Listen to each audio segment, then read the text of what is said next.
Selamat pagi semuanya. Sebelum kita mendengarkan Dhamma Desana, mari kita menghormat guru agung kita. Saya mengucapkan saudara cukup dalam hati. Namo tassa bhagavato arahato samma sambuddhassa.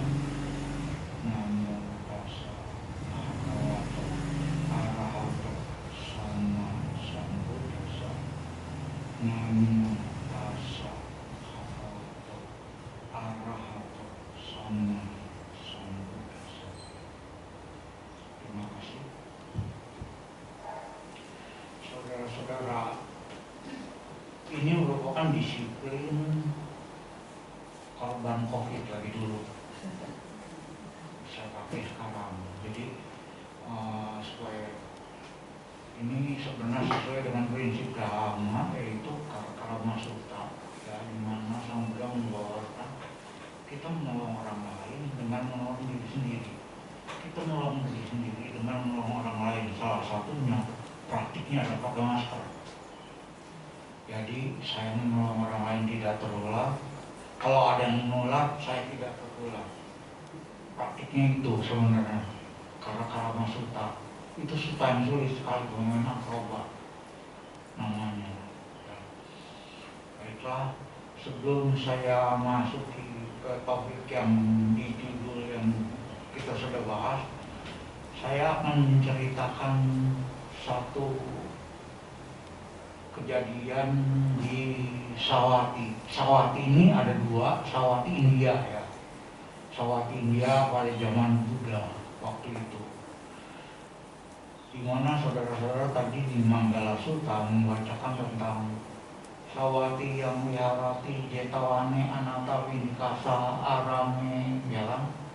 Nah, ceritanya bagaimana? Ini cerita sebenarnya. Ada di kitab kedua Vinaya Pitaka, yaitu Cilawaka. Kalau baca di situ ada cerita tentang jetawane. Jadi jetawane, jadi satu saat itu seorang hartawan bernama Anathapindika. Nah, bernama Anathapindika dapat undangan dari Sang Buddha. Nah, sebelum mendapat undangan dari Sang Buddha, mempersiapkan diri dengan gembira karena dipanggil gitu kan, istilahnya dipanggil ya, diundang untuk hadir.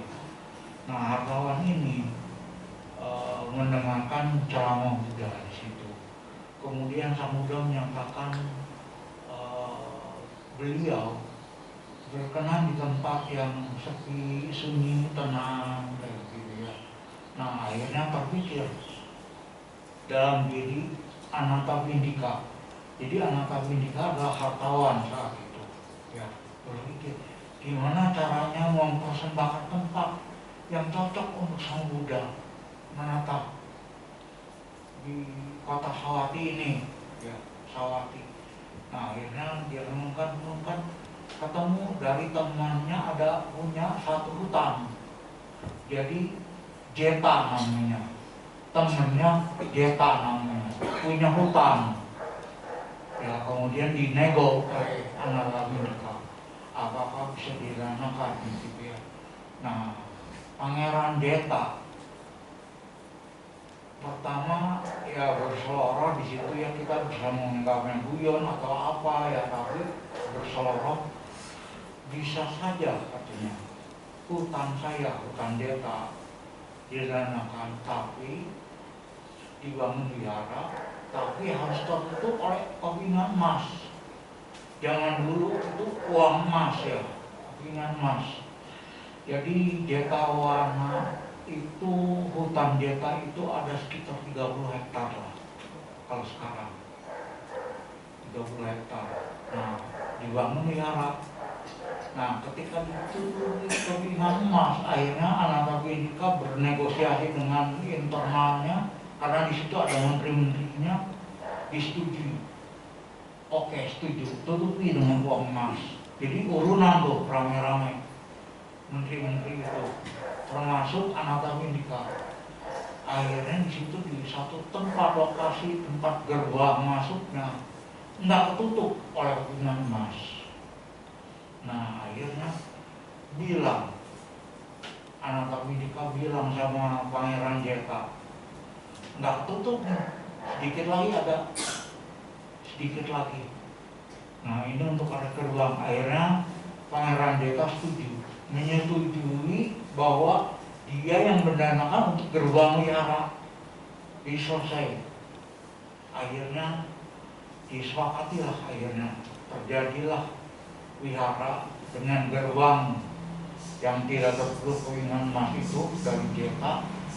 Ya kemudian Sang Buddha untuk menghormati inisiatornya adalah Anathapindika memberikan nama tempat itu wihara Anathapindika. Nah ini yang saudara-saudara tadi baca Anathapindika Arame, ya kan?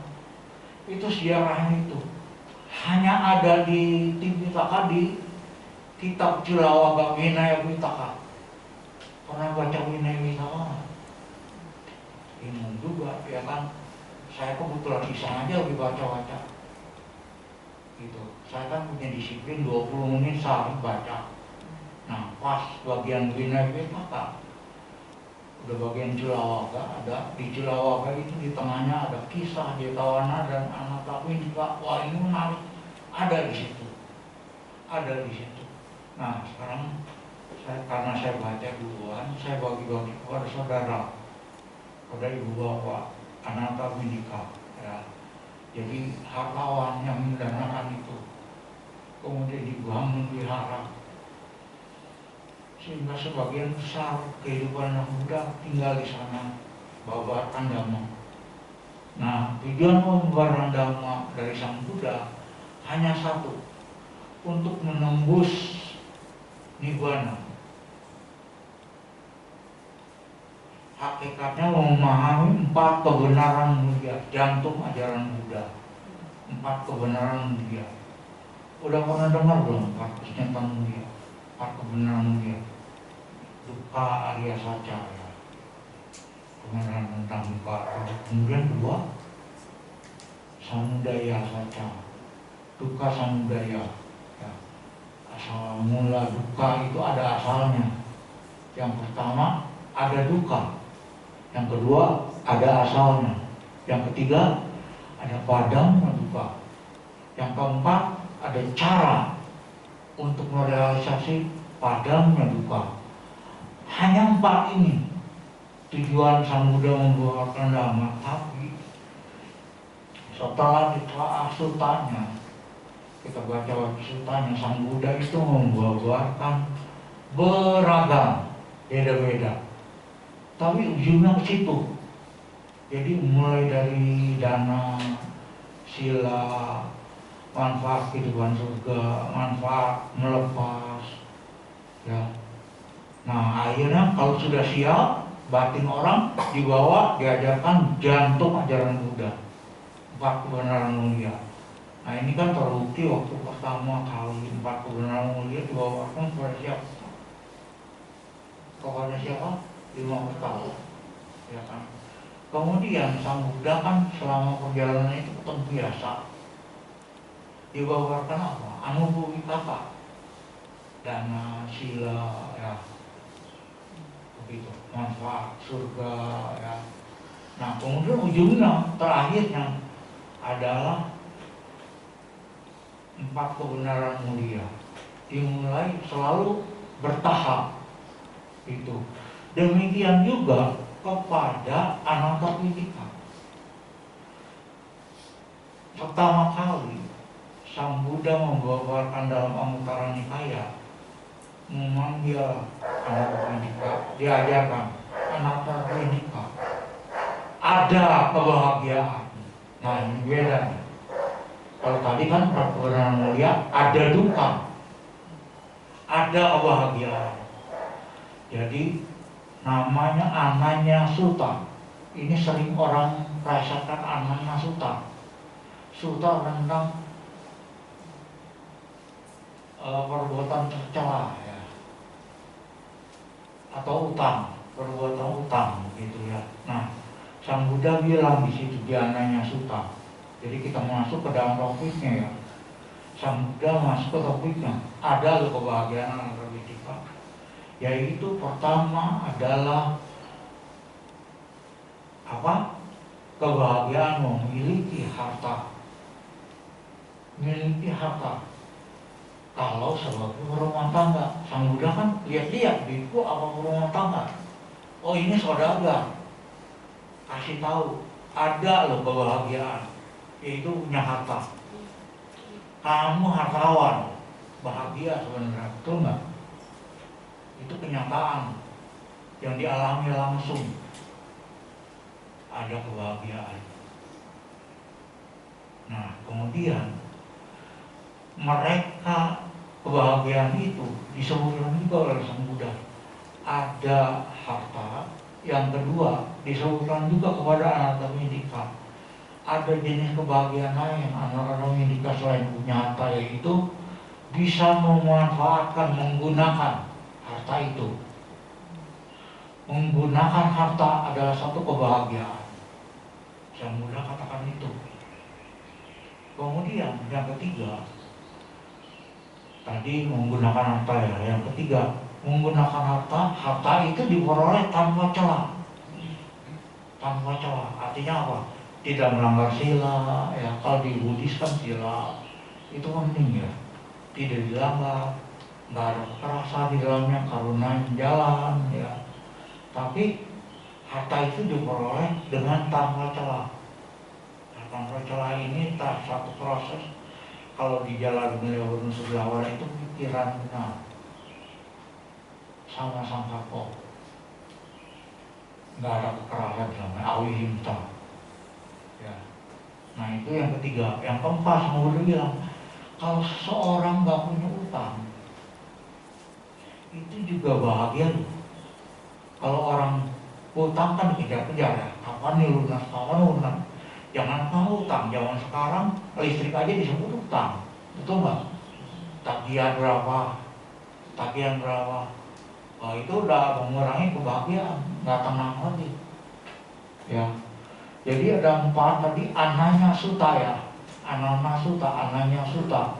Ada 4 kebahagiaan memiliki, menggunakan, diperoleh tanpa celah, tanpa utang. Ya.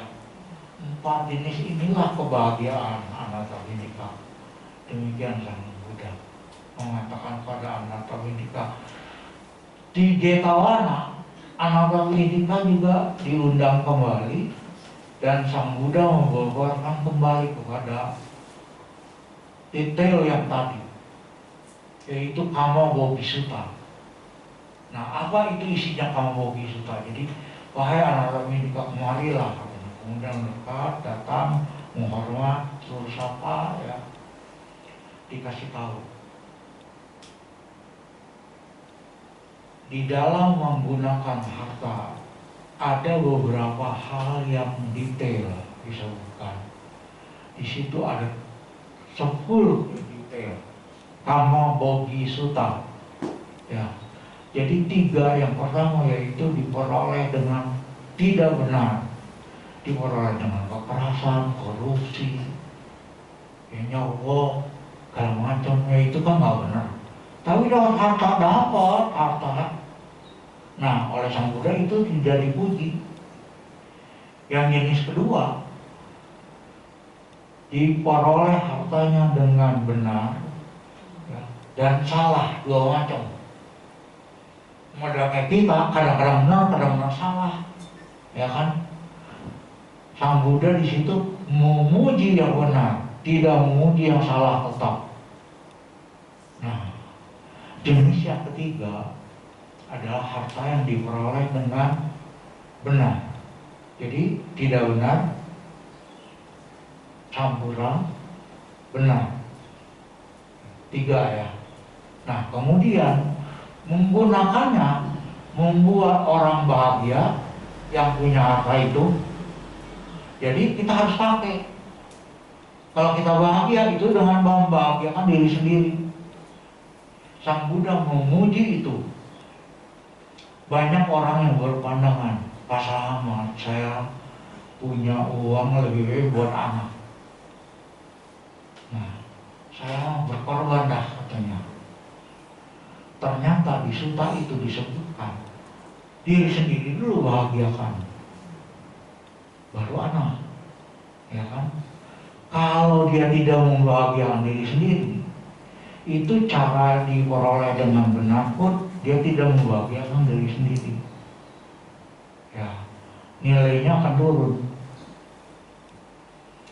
Nah, jadi yang pertama adalah cara perolehan, yang kedua adalah cara mensupport diri sendiri ya tadi, membahagiakan diri sendiri atau tidak ya. Kalau dikalikan kan jadi kombinasi itu. Ya, kemudian satu lagi, harta yang diperoleh itu pertama tidak di-sharingkan, kedua di-sharingkan. Maksudnya harta itu dia berbagi. Ada suta lain tentang berbagi. Saya pakai ini ya. Ini buku contekan saya. Jadi pertama kali wihara ini terbentuk, ada buku ini ya. Nah, buku ini oleh saya banyak sekali tempelan di dalamnya, tempelan, contekan isinya, termasuk contekan suta. Tadi kan saya tidak hafal tuh. Nah, di sini ada sutanya. Jadi di sini sutanya kecil-kecil hurufnya memang, yaitu berbagi. Berbagi itu ada 3 macam ya. Kemudian berbagi itu sendiri, berbagi bagaimana? Ada di Anguttara Nikaya 3 di sini. Berbagi pertama, dia berbagi kepada orang tuanya, anaknya, istri suaminya, ya, dan orang yang tergantung di rumah itu. Di rumah kan kadang-kadang ada saudara yang kita anggap tergantung. Nah, kita harus mensupport mereka, itu yang pertama. Terus kedua, mensupport terhadap teman rekan kerja, berbagi kepada teman rekan kerja juga, keluarga, teman rekan kerja. Nah, ini yang ketiga, berbagi untuk mencegah bebas dari bahaya. Artinya harus nabung juga, ya kan, supaya bebas kalau ada bahaya, ada cadangan, jangan lupa ya. Nah, yang keempat, berkorban untuk keluarganya. Keluarga kan ada juga yang lain-lain, family ya kan, keluarga datang, kemudian berkorban juga, mensupport juga tamu ya. Garawo caniwa toca yang tadi ya dibacakan ya, yang menghormat tamu, yang melayani tamu. Melayani tamu tentu ada suguhan, kadang-kadang perlu pengorbanan waktu ya kan, perlu pengorbanan materi ya kan. Nah, harta juga begitu. Kemudian di sini terhadap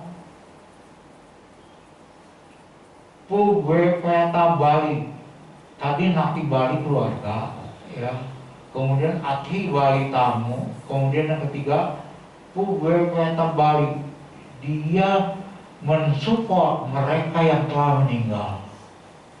Telah meninggal juga disupport. Patidana contohnya, itu salah satu support patidana untuk keluarga kita yang telah meninggal dunia. Kemudian Sang Buddha menganjurkan juga pengorbanan kita itu, support itu harus juga termasuk support Raja Bali di sini, support terhadap pemerintah, bayar pajak. Raja Bali ada bayar pajak dalam diceritakan, bayar pajak. Nah, itu salah satu support. Kita harus berkorban juga mensupport itu ke pemerintah kita, bayar pajak, terserah pemerintah mau digunakan untuk apa dan sebagainya, itu urusan pemerintah kan.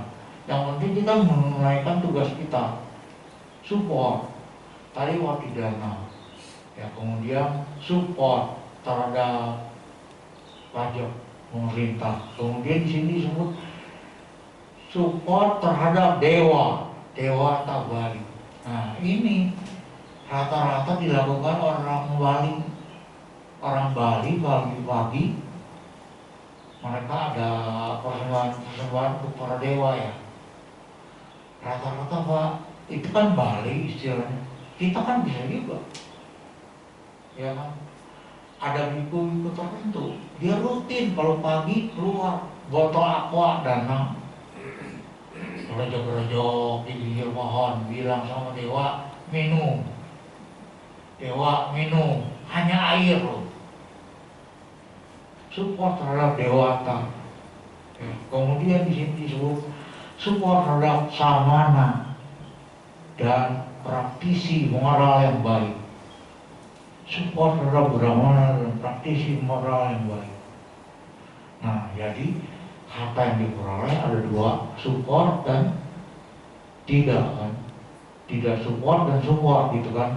Jadi kalau dikombinasikan 3 dengan 3, kedua dengan 3 berikutnya, jadi ada 9 kombinasi itu. Bisa dibikin sendiri. Kalau harta diperoleh dengan kekerasan, tidak untuk membahagiakan diri sendiri, juga pelit, maka Paul tuh Sang Buddha tidak muji ketiga-tiganya. Paul. Kemudian yang kedua, diperoleh dengan kekerasan, tidak membahagiakan diri sendiri, tapi sharing, dipuji oleh Sang Buddha, sharing. Jadi banyak orang jahat berdana, betul nggak? Kita harus puji tetap, puji perbuatan berdananya. Sama seperti Sang Buddha gitu, berdana puji oleh Sang Buddha. Ada yang hasilnya buruk, perolehannya dengan kekerasan atau nyogok atau mencuri dan sebagainya, atau membunuh dan sebagainya, tidak mensupport diri sendiri, dia sharing. Ya tadi kedua ya. Yang ketiga, dia tidak sharing, pelit tetap, tidak membahagiakan diri sendiri, pelit juga lagi. Ada orang gitu nggak di luar? Ada. Itu bertiga. Terus kita buat kombinasi lagi. Kalau tidak benar dan benar cara menoleh hartanya, banyak terhadap diri sendiri membahagiakan enggak, sharing enggak, wah minus tuh. Tapi Sang Buddha memuji perbuatannya, memperoleh harta dengan benar, tetap dipuji. Jadi seseorang memperoleh harta dengan benar dan tidak benar, itu campuran kan. Kita sudah bahas kan yang lalu tentang kamu, ya kan, nggak usah dibahas lagi lah. Jadi kita bisa pilih sendiri nanti. Nah yang ketiga tadi, memperoleh dengan benar, bagian diri sendiri enggak, ada juga yang enggak loh. Pokoknya saya berani berkorban untuk semua katanya. Diri sendiri menderita, orang lain bahagia. Nah Sang Buddha bilang itu tidak dipuji. Jadi harus membuat bahagia diri sendiri. Punya harta harus bahagia. Diri sendiri itu dipuji. Kemudian sharing, lebih-lebih dipuji lagi, betul nggak? Kalau enggak, minus, ada minusnya. Nah Sang Buddha bagi itu menjadi 9 macam tuh. Jadi yang paling bagus peroleh dengan baik, benar. Kedua, bahagiakan diri sendiri. Terus sharing, ya kan? Itu kan 9. Nah ada yang 10. Dengan kombinasi yang bagus yang ke-9 ini, Sang Buddha katakan dia tidak terbuai dengan hartanya. Dia bisa memanage hartanya. Dia tidak lelap dengan hartanya. Dia tahu bahayanya harta tersebut. Dia tahu di mana sumber-sumber kebahagiaannya. Dia tahu sumber-sumber bahayanya. Dia terlepas dari bahaya itu. Itu yang jenis ke-10. Sang Buddha di situ menyatakan yang ke-10 inilah yang harus kita Wahai anak Bidika. Nah, ini kan dapat ilmunya dari Sang Buddha. Dia hartawan, punya uang, punya. Dia bahagia diri sendiri, bahagiakan diri sendiri. Dia bahagia, dia berbagi enggak? Nah itu. Kemudian dia terbuai enggak? Tahu enggak bahayanya? Terbuai atau tidak? Bisa manage enggak? Ya kan? Nah itu yang 10.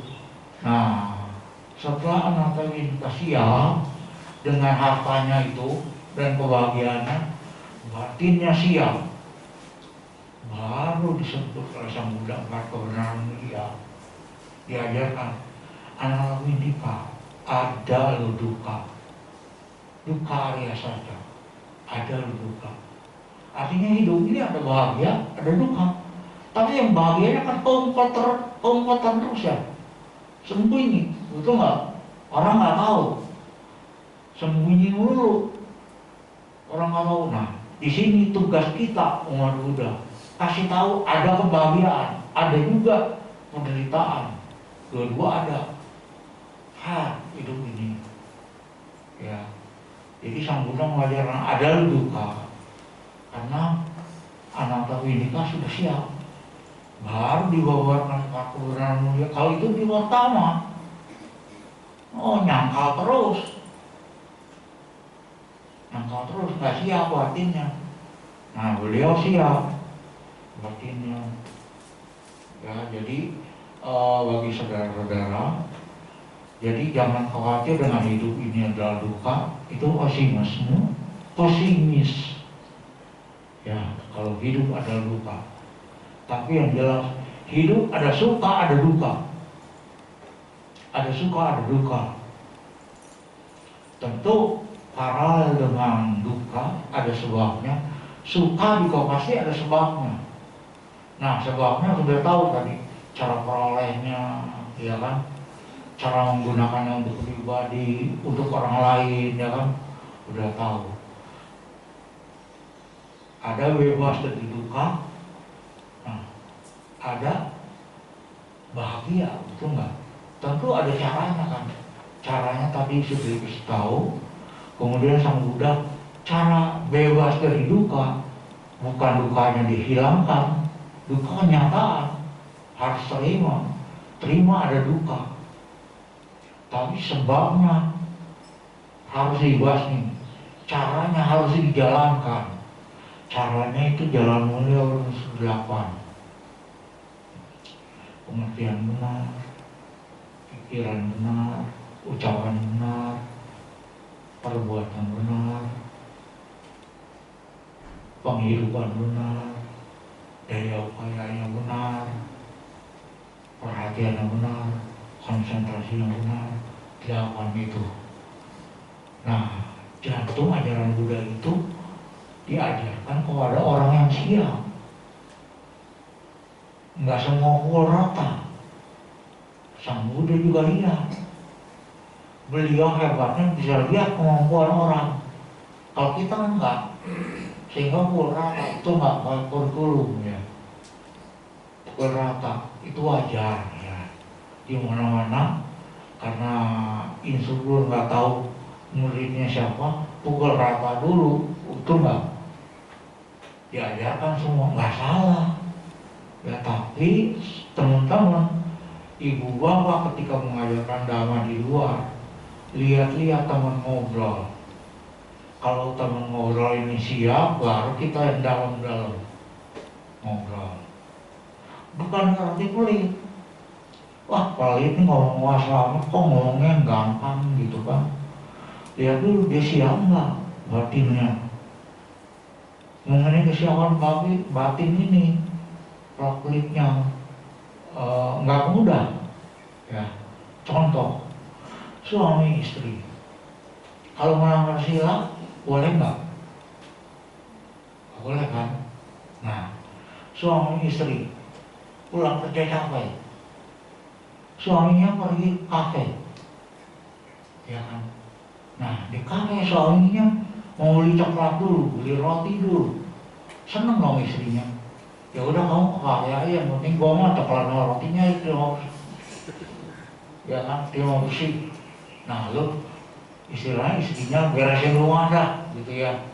Nah suaminya nih siul-siul di kafe, rupanya si suami ketemu oleh mantannya yang cantik dan baik hati, lebih baik dari istrinya. Senang gak dia? Senang gembira, siul-siul pulang ke rumah kebawa gembira. Terbuai dengan kegembiraan itu dia kasih istrinya ini coklat, ini roti. Istrinya curiga dikit. Suami gua nggak aneh banget nih, tiba-tiba senyum-senyum. Kamu kenapa sih senyum sendiri? Oh, ditanya oleh istrinya. Nah, dengan tidak melanggar sila, suaminya ngomong, jujur, istriku, tahu nggak tadi saya ketemu mantan saya, sangat cantik dan super baik. Kira-kira gimana tuh coklat nasibnya? Ya kan, coklat dan rotinya ini dia kasih ke mantan lo, istrinya. Dia nggak berdusta loh, tapi jujur, ya. Cuma jujur tidak pada tempatnya, nggak siap mentalnya. Siapa yang tahu cowok siap apa enggak? Ya kan? Dia pakai itu. Nah, ternyata kejujuran pun kalau tidak perlu harus diem. Ya kan? Bukan berarti ngajarin ya. Jangan dicontoh. Bapak jangan dicontoh. Jadi kayak begitu. Kejujuran pun kadang-kadang dalam mengajar ada. Misalnya seseorang tahu Tipitaka, ngerti. Kemudian Tipitaka dia ngomong ke anak SD misalnya atau TK, nggak tepat waktunya. Dipaksakan anak SD, TK diajarin itu, mati itu enggak. Nah, sementara dia belum enggak kebenaran kok diajarkan katanya gitu. Berkilah, jadi hati-hati juga. Bawa nyawa, nggak gampang juga itu. Jadi kesiapan orang itu perlu diperhatikan. Kesiapan kadang-kadang kesiapan batin itu ada landasan-landasan ngomong dulu, ya. Ada juga waktu, ya kan, waktunya tepat atau enggak, ya kan. Nah ini kalau nggak waktunya tepat kan bisa nyolot gitu kan, bahaya. Padahal dia jujur gitu kan, akhirnya lari dari agama Buddha. Akhirnya agama Buddha ini nggak applicable katanya, tidak dapat diterapkan katanya. Buktinya saya dimarahin istri saya, ya salah sendiri ngomongnya. Lugu ya kan, lu gue ya kan. Nah itu cerita tentang Ananya Sutta dan Kambogi Sutta. Ini dua sutta penting kepada seorang hartawan yang disinyalir. Ada suttanya memang, dia mencapai Sotapanna. Anak Bhagavata Sotapanna setelah mendengarkan 4 kebenaran mulia. Artinya apa? Jantung ajaran Buddha, menjadi pengantarnya untuk mencapai Sotapanna. Tapi sebelumnya Sang Buddha mempersiapkan dulu, kasih tahu tentang kebahagiaan duniawi, alam-alam indra. Ada, jadi kita di alam indra ada kebahagiaan, yaitu kebahagiaan punya harta. Kalau nggak punya harta, kalian kau pelihara juga, nggak ada ongkos. Itu nggak kecuali nebeng sama temen, ya kan? Repot juga gitu, ya kan? Nah jadi kita sebagai rumah tangga, dua sutta itu disebut sebagai sutta khotbah kepada umat awam yang ingin menjadi role model rumah tangga. Jadi rumah tangga itu harus punya duit. Nggak punya duit sengsara. Iya, iya kan? Jadi tapi ini jangan terbuai gitu, jangan terbuai. Ya, nah diperoleh dengan cara yang benar, ya kan? Itu kan kombinasi dari yang Ananya Sutta tadi ya, dijelaskan dalam Kambogi Sutta, Jadi pertama anaknya suka, udah oke baru detail Kama Bogi Suta, baru 4 kebenaran mulia di Jetawana yang Bapak Ibu bacakan tadi. Jetawane anata vindikasa arane, ya. Jadi itu seolah-olah punya anak ini, Pak, bukan. Awalnya adalah Pangeran Jeta punya hutang, dijual dengan dana kepingan emas, akhirnya didanakan semua, termasuk yang tidak ada kepingan emasnya, dijadikan gate dari wihara, pintu wihara. Nah, uraian tadi sebenarnya di Culawaga, ya. Di Culawaga ada kisahnya banyak macam sebenarnya. Salah satu yang menarik kan itu, yang jarang kita akses ya. Kita nggak tahu kalau nggak apa itu ya Jetawana, apa itu Sawati. Begitu saya ke Sri Lanka, ketemu juga Sawati, ada 80 hektar komplek wihara. Sawati ada. Nah, ini kan bingung Madura, Sawati yang mana nih? Sri Lanka atau India. Jadi ya semua yang di Suta itu Sawatinya India. Srawasti. Uttar Pradesh, sebelah utara, Uttar Pradesh. Jadi 30 hektar, sekitar 30 hektar itu yang di India, Sawati. Nah, Ibu Bapak, apa yang saya bawakan oleh kecil cuma 2 juta dalam kaitannya dengan 4 kebenaran mulia, ya. Jadi sutanya nanti ini dan ini perpanjang dalam kaitan 4 kebenaran mulia. Saya tadinya tulisnya 4 km. Panitia bingung dong, 4 km, 4 km atau apa. Iya kan, dihilangin aja deh. Ya udah deh, nggak apa, nanti aja menjelaskan, gitu kan. Jadi sebenarnya paham, cuma 4 km saya nulis, orang bingung 4 km gitu kan. Wah, apa nih, apa hubungan kilometer, Pak? Nah, km itu kebenaran mulia. Kebenaran disebut mulia, kenapa? Karena dengan menembus satu aja kebenaran mulia tentang duka, dia mencapai kemuliaan Arya. Makanya disebut Arya saja. Ya. Satu aja ditembus, nggak usah dihilangkan, tapi nembus satu duka, dia tahu persis semua, ya. Maka dia adalah Arya, mulia. Makanya disebut 4 kebenaran mulia. Hanya salah satu aja. Ya sebenarnya one in four, ya kan. Satu tembus semuanya udah jalan sebenarnya. Ya. Yang keduanya hilang padam, yang ketiganya tercapai, keempatnya dijalankan, ya kan. Satu tembus. Ya, memahami penuh. Nah, kita paham kan, ada yang bisa langsung banyak, ada yang nggak berapa banyak, nggak apa-apa. Samudra aja bertahap kok. Ada sebelah wiharanya itu bertapa apa Sunda, ya, penjaga babi. Tetap aja jaga babi. Padahal kalau bahasa muda kan gampang, ya kan. Jadi ada hal-hal tertentu itu tidak bisa diukir, terjadi.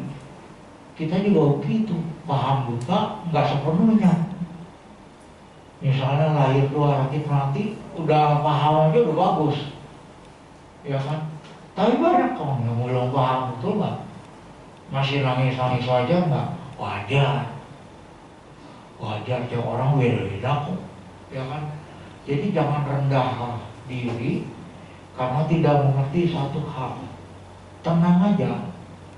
Jangan kamu udah coba ada Culawan Caka. Pernah dengar Culawan Caka? Satu bayi saya pun tidak hafal. Apa nggak stres tuh? Tapi nggak disebut kamu nggak bisa baca itu sekian. Enggak. Sang Buddha malah kasih sapu tangan, gosok-gosok kakinya, diairin, air mengalir, digosok sama dia, terlihat anicca dukkha anatta, langsung mencapai satrawana. Sotapana, orang yang hafal kesusul.